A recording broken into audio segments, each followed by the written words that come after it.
University was based upon the fact that the annual number of Kuwaiti students eligible for travel scholarships abroad would surpass 2,000. The far-reaching consequences of this led the state to face the problem squarely and found its own university. At the inaugural ceremony in November 1966, presentations were made from universities throughout the world.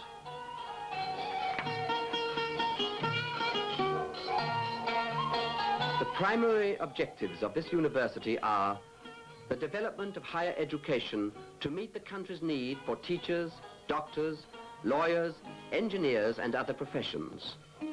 To give the opportunity for university education to the people of the Arabian Gulf for their own benefit and their neighbors in order to contribute to the welfare both of the country and also of the city. Inside the zoological laboratory, a woman teacher is giving instruction on the anatomy of frogs. Practical work is essential in the pursuit of knowledge, and the finest facilities are available for these undergraduates.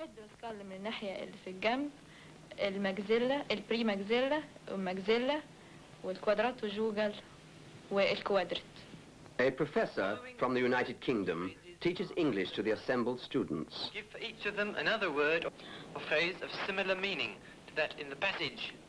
Venture. Risk. Anything better, please? Unexpected. Something unexpected? Not quite.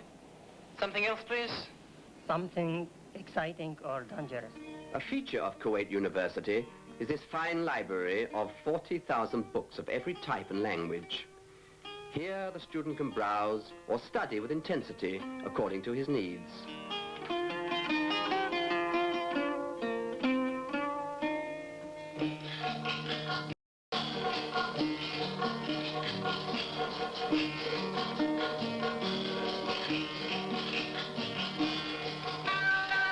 A modern self-service counter helps for speedy, efficient catering, necessary to cope with the increasing number of undergraduates.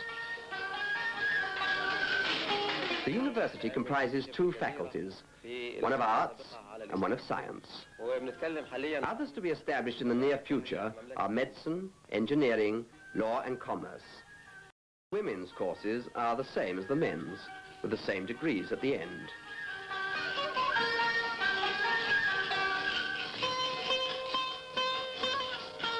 إلى حقل البحث الأدبي والاجتماعي فيروي فصلا من سيرة أبي العلاء وأسرار فهمه لنفسيته.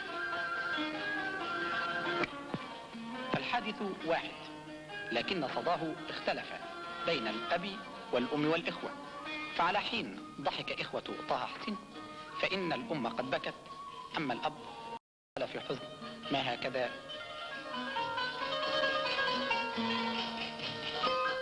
During a visit to Kuwait by Dr. Hingarani, chairman of the World Cultural Exchange, he asked some graduates their views on various subjects. Now that you are a graduate, what is your ambition in life?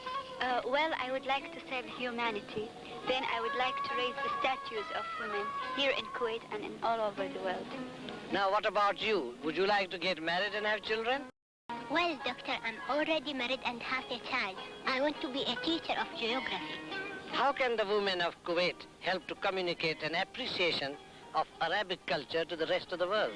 By exchange of student scholarship, by publication including translation, and by film, television, radio, and live entertainment. You know your government is doing so much for you to look after you from the cradle to the grave. What would you like to do for your country?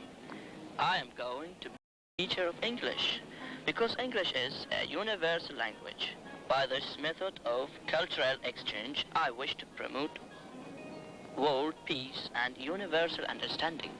Suppose you like to join diplomatic service. What will be your object?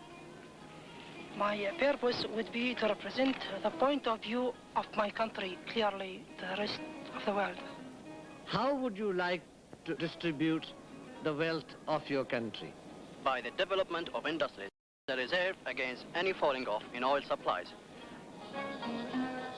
God give me more knowledge. That verse from the Holy Quran is a verse which comprehends within its diverse meaning the whole message of the university. As these graduates take their last walk under this portal, one sees the result of a long process of education, from childhood to university graduation. It is, of course, in reality, the beginning. To do service in one's career, do service to the state and to mankind. Each of us contributes in some small measure towards man's growth and emergence into the light. These are the faces of Kuwait tomorrow.